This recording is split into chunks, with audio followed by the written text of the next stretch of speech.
We talk and we think a lot about how much money we make, how to make more money, how to manage the money we have. But have you actually stepped back and examined your money mindset? Joining me now is financial planner Marquita Miller to talk about how our money mindset truly can influence how much money we have in our bank accounts. How is that possible, and why is it so important? It's so important because your mindset controls everything. It's the beginning and the ending. So you have to really take a shift in ownership of the mindset that you have about money.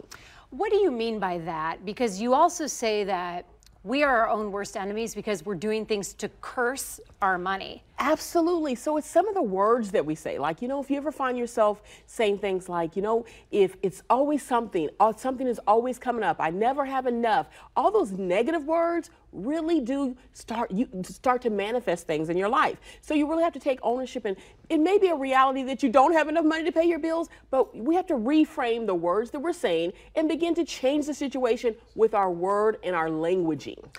Does that also then apply to a money roller coaster that so many of us find ourselves on? Absolutely. Sometimes you can have times when you're emotional, and money is power, has sometimes some division of power, if you will. Mm-hmm. And there are times that you'll allow your emotions to direct where your money is going. And that's when you'll go on splurges. And so you have to recognize what your pattern is and not take the emotional roller coaster, because you have to think about your long-term and short-term goals and not take the emotional roller coaster ride.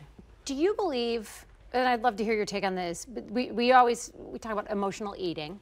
Yes. Is that tied with emotional spending? Emotional spending, absolutely. So many people went on shopping sprees and then have a regret, or go buy a new car and they're like, I shouldn't have done that. So there could be emotional spending sprees, but you have to get in control of them. You have to understand your emotion first, and then think about that long-term goal, your short-term goal, to avoid making some irrational decisions that you'll regret. You also say, mind your money business. The stress your on money, your business. A lot of times we think about what someone else has gotten. They got a new car next door, or they seem like they got a promotion, and then you start doing things because of other people. When you need to mind your money business, you know what comes in your household, you know what your revenue is, you know what your income is, and you balance that. You budget that. You don't think about the Joneses, if you will. You think about your situation and own that. And it's a dangerous game to play when you're comparing yourself to others, because you don't know what's in their bank account for real. They could be up to their eyeballs in debt, but driving fancy cars and